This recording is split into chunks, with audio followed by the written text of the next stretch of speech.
എല്ലാവർക്കും സ്റ്റോറി മാജിക്കിന്റെ ആദ്യത്തെ കഥയിലേക്ക് സ്വാഗതം. ഇന്ന് ഞാൻ നിങ്ങളോട് പറയാൻ പോകുന്ന കഥ എല്ലാവരും ഒരുപാട് കേട്ട് പഴകിയ ഒരു കഥ തന്നെയാണ്. പക്ഷെ അത് ഞാൻ പറയുന്ന പോലെ ഇത് ചിന്തിച്ചു നോക്ക്, എൻ്റെ ഒരു ആംഗിളോട് ഒന്ന് കേട്ടാലോ. ഞാൻ ഇന്ന് നിങ്ങളോട് ഷെയർ ചെയ്യാൻ പോകുന്നത് ഒരു ഗുണപാഠ കഥയാണ്. ഒരുപാട് പേര് പറഞ്ഞിട്ടുണ്ട് ഒരു ആമയുടെയും മുയലിന്റെയും കഥ. ഓർമ്മയുണ്ടല്ലോ അല്ലേ? അതെ, എൻ്റെയൊക്കെ ചെറുപ്പത്തിൽ ഞാൻ ഏറ്റവും അധികം കേട്ടിട്ടുള്ളതും ഏറ്റവും ആദ്യം കേട്ടിട്ടുള്ള ചില കഥകളിൽ ഒരു കഥയാണ് ആമയും മുയലും തമ്മിൽ നടത്തിയ ഓട്ട മത്സരം. ഓക്കെ, അപ്പോൾ പലർക്കും അറിയാം അതിൻ്റെ കഥ എന്താണെന്ന് വെച്ചാൽ, ആമയും മുയലും ഒരു ദിവസം കാട്ടിൽ വെച്ച് ഒരു ഓട്ട മത്സരം നടത്താൻ തീരുമാനിക്കുന്നുണ്ട്. അവർ തീരുമാനിക്കുന്നു. അപ്പം നമ്മൾ ആലോചിച്ച് നോക്കിയേ, ആമയും മുയലും. ഓക്കെ, ഇവർ തമ്മിൽ ആക്ച്വലി കഴിവിലും അപ്പിയറൻസിലും അവരുടേതായ ഫീച്ചേഴ്സിലും എല്ലാം വ്യത്യാസമുള്ള രണ്ടുപേരാണ് അത്. അപ്പോൾ സ്വാഭാവികമായിട്ടും മുയലിനൊരു വിചാരമുണ്ട്, ഓക്കെ ഈ ആമ ഇത്ര സ്ലോ ആയി മെല്ലെ ഇഴഞ്ഞിഴഞ്ഞ് ഫിനിഷിംഗ് പോയിന്റിൽ എത്തുന്നതിന് മുമ്പേ ഒറ്റ മിനിറ്റ് കൊണ്ട് എനിക്കെത്താലോ. അപ്പോൾ ആമ എന്തായിരിക്കും ചിന്തിച്ചത്, ഞാൻ എങ്ങനെ ഇയാളെ തോൽപ്പിക്കുമെന്നായിരിക്കും ചിലപ്പോൾ ചിന്തിച്ചിട്ടുണ്ടാവുക. അതെൻ്റെ ഒരു തോട്ടാണ്, ഞാൻ പറയാണ്. അപ്പോൾ എന്ത് സംഭവിച്ചതെന്ന് വെച്ചാൽ, ഇവർ സ്റ്റാർട്ട് ചെയ്തു, ഓട്ട മത്സരം സ്റ്റാർട്ട് ചെയ്തു. സ്റ്റാർട്ടിങ് പോയിന്റിൽ നിന്ന് മുയൽ ഒറ്റ ഓട്ടം ഓടി, ഒരുപാട് ദൂരം ഓടി. കുറേ ദൂരം ഓടിയിട്ട് തിരിഞ്ഞു നോക്കിയപ്പോൾ ആമയെ കാണാനില്ല. അപ്പം എന്ത് കരുതി, ഓ എനിക്കിതൊക്കെ ഫിനിഷ് ചെയ്യാനുള്ളതല്ലേ ഉള്ളൂ, ആമ ഇപ്പം വന്നാലും ഇല്ലെങ്കിലും ഒന്ന് ഉറങ്ങിയിട്ട് മെല്ലെ ഒറ്റ ഓട്ടത്തിന് അങ്ങ് എത്താം, ആമേനേക്കാളും എന്തായാലും ആമയ്ക്ക് മുമ്പ് ഞാൻ ഫിനിഷിംഗ് പോയിന്റിൽ എത്തുന്ന ഒരു കോൺഫിഡൻസ് ഉണ്ടായിരുന്നു ആൾക്ക്. അപ്പം എന്ത് ചെയ്തു, പുള്ളി റോഡിൽ തന്നെ കിടന്ന് അങ്ങ് ഉറങ്ങി, സുഖമായി ഉറങ്ങി. പക്ഷേ ആമ എന്തായിരിക്കും ചെയ്തത്, പേടിച്ച് പിന്മാറിയോ? ഇല്ല. ആമ എന്താ ചെയ്തതെന്ന് വെച്ചാൽ, പുള്ളി മെല്ലെ മെല്ലെ ഇഴഞ്ഞെത്തി പകുതി വഴിച്ച് മുയലിനെ കാണുകയൊക്കെ ചെയ്തു. പക്ഷെ എന്ത് ചെയ്യാം, പുള്ളി ആരോടൊന്നും പറയാതെ ആമ നേരെ ഇഴഞ്ഞ് അവസാനം മുയലിനെ കടന്നുപോയി. അങ്ങനെ എനിക്ക് സുഖമായ ഉറക്കമൊക്കെ കഴിഞ്ഞിട്ട് മുയൽക്കുഞ്ഞ് എന്ത് ചെയ്തു, മുയൽക്കുഞ്ഞ് എഴുന്നേറ്റ് നോക്കുമ്പോൾ ഓക്കെ അപ്പോഴും ആമയെ കാണുന്നില്ല. എന്തെങ്കിലും ആട്ടെ, ഞാൻ തന്നെ എന്തായാലും ആദ്യം എത്തും എന്ന് പറഞ്ഞിട്ട് മുയൽ ഓടി ചെല്ലുമ്പോൾ ഫിനിഷിംഗ് പോയിന്റിൽ നമ്മുടെ സർപ്രൈസായിട്ട് ആമ നിൽപ്പുണ്ട്. അപ്പോൾ ആൾ ഷോക്കായി. എന്തായാലും എന്നെ ഒരിക്കലും തോൽപ്പിക്കാൻ കഴിയില്ലാത്ത ഒരാൾ എന്നെക്കാളും മുമ്പ് വന്ന് ഫസ്റ്റ് മേടിച്ചല്ലോ. ആ ഒരു ഡിസാറ്റിസ്ഫാക്ഷൻ പുള്ളിക്ക് ഭയങ്കരമായിട്ടുണ്ടായി. ഇതാണ് കഥ.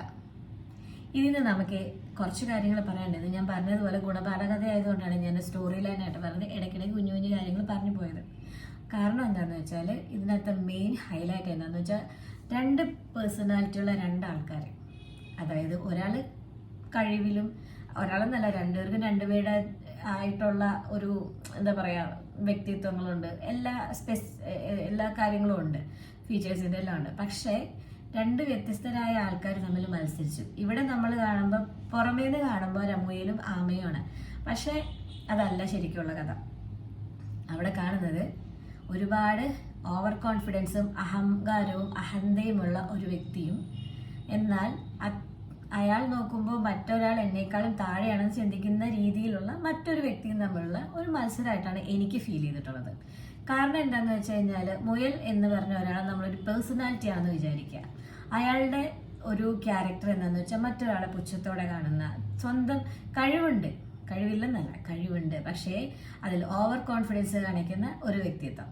അങ്ങനെയുള്ളപ്പോൾ എനിക്ക് ആരെയും തോൽപ്പിക്കാം, എന്നെ ആർക്കും തോൽപ്പിക്കാൻ സാധിക്കില്ല എന്നൊരു അമിത ആത്മവിശ്വാസം ഉള്ള ഒരു പേഴ്സണാലിറ്റി ആയിട്ടാണ് മുയലിനെ എനിക്ക് കാണാൻ സാധിച്ചത്. അതുപോലെ തന്നെ ആമയെന്ന് പറയുമ്പോൾ ശരിയാണ്, സ്ലോ ആണ്.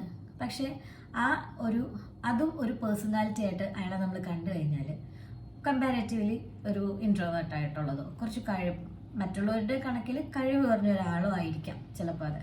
പക്ഷേ ഈ ആമയുടെ പ്രത്യേകത എന്താണെന്ന് വെച്ചാൽ, നമ്മൾ സാധാരണ എന്താണ് സ്വന്തം കഴിവുകളിൽ വിശ്വസിക്കണം എന്നാണ് പറയുന്നത്. പക്ഷെ ഞാൻ ആമയുടെ കേസിൽ പറയാൻ ആഗ്രഹിക്കുന്നത് എന്താണെന്ന് വെച്ചാൽ, സ്വന്തം കഴിവില്ലായ്മയെ, സ്വന്തം കുറവുകളെ എന്താണെന്ന് മനസ്സിലാക്കി അക്സെപ്റ്റ് ചെയ്ത് കഠിനമായ പരിശ്രമത്തിലൂടെ നമ്മൾ ആഗ്രഹിക്കുന്ന ഒരു പോയിന്റിലേക്ക് എത്തിച്ചേരാനുള്ള ആ ഒരു വിൽ പവറുള്ള ഒരു പേഴ്സണാലിറ്റി ആയിട്ടാണ് ഞാൻ ആമയെ കാണുന്നത്.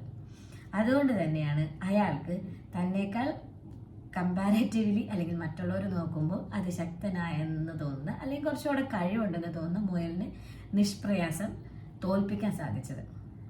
ഈ രണ്ടുപേരുടെയും റേസ് നടക്കുന്ന സമയത്ത് മുയൽ എന്താണ് ചിന്തിച്ചത്, മറ്റുള്ളവരോട് പറഞ്ഞോ ഇല്ലയോ എന്നുള്ളത് നമുക്കറിയത്തില്ല. പക്ഷെ അയാൾ ചിന്തിച്ചത് എന്താണെന്ന് വെച്ചാൽ എന്നെ ആർക്കും തോൽപ്പിക്കാൻ പറ്റില്ല, ഞാനിവിടെ വിശ്രമിക്കാം. പക്ഷേ മുയൽ ചിന്തിച്ചതുപോലെ അല്ല ആമ ചിന്തിച്ചത് എന്നെക്കൊണ്ട് ഇതൊക്കെ നടക്കുകയുള്ളൂ, എനിക്ക് ഇത്രേ കഴിവുള്ളൂ. അപ്പം ഞാൻ ഈ കഴിവ് വെച്ച് ഞാൻ എങ്ങനെ ആ ഫിനിഷിംഗ് പോയിന്റിലെത്തും, ജയിക്കില്ല എന്ന് ഉറപ്പുള്ള ഒരു ഓട്ടത്തിലേക്ക് കയറി, ആ ഓട്ട മത്സരത്തിലേക്ക് കയറി ഫിനിഷിംഗ് പോയിന്റിലെത്തിയ ആമ തന്നെയാണ് നമ്മുടെ ഹീറോ, എന്തൊക്കെ പറഞ്ഞാലും. അപ്പോൾ ഞാൻ പറഞ്ഞു വന്നത് ഇത്രേ ഉള്ളൂ. നമ്മൾ മനുഷ്യന്മാരാണ്, നമുക്ക് ഒരുപാട് കുറവുകളും കുറ്റങ്ങളും ഉണ്ട്. എല്ലാവരും അവരുടേതായ വ്യക്തിത്വങ്ങളിൽ വ്യത്യസ്തരാണ്, അവരെല്ലാവരും സ്പെഷ്യലാണ്.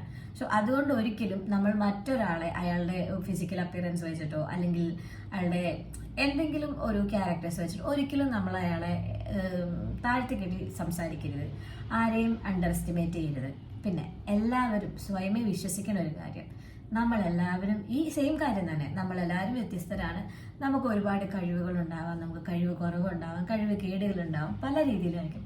പക്ഷെ കൃത്യമായ രീതിയിൽ കൃത്യമായി അതെന്താണെന്ന് തിരിച്ചറിഞ്ഞ് അതിനൊന്ന് നർച്ചർ ചെയ്ത് കഴിഞ്ഞാൽ ഉറപ്പായിട്ടും നമുക്ക് സക്സസ്ഫുൾ ആകാൻ സാധിക്കും.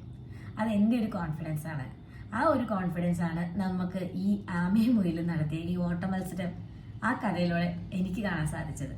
അപ്പോൾ എല്ലാവർക്കും ഇങ്ങനെ ഈ കഥ ഈ ഒരു രീതിയിൽ ചിന്തിക്കാൻ സാധിക്കുന്നത് വളരെ നല്ലതായിരിക്കും തോന്നുന്നു. അതുകൊണ്ടാണ് ഞാൻ എൻ്റെ സ്റ്റാർട്ടിങ് സ്റ്റോറി ആയിട്ട് ഈ കഥ തന്നെ എടുത്തത്. അപ്പോൾ അവസാനമായിട്ട് എനിക്ക് ഇത്രയും പറയാനുള്ളൂ. കാരണം കോൺഫിഡൻസ് എന്ന് പറയുന്ന ഒരു സാധനം എന്ന് പറയുന്നത് അതൊരിക്കലും വേറൊരാൾക്ക് കൊണ്ടുതരാൻ സാധിക്കില്ല.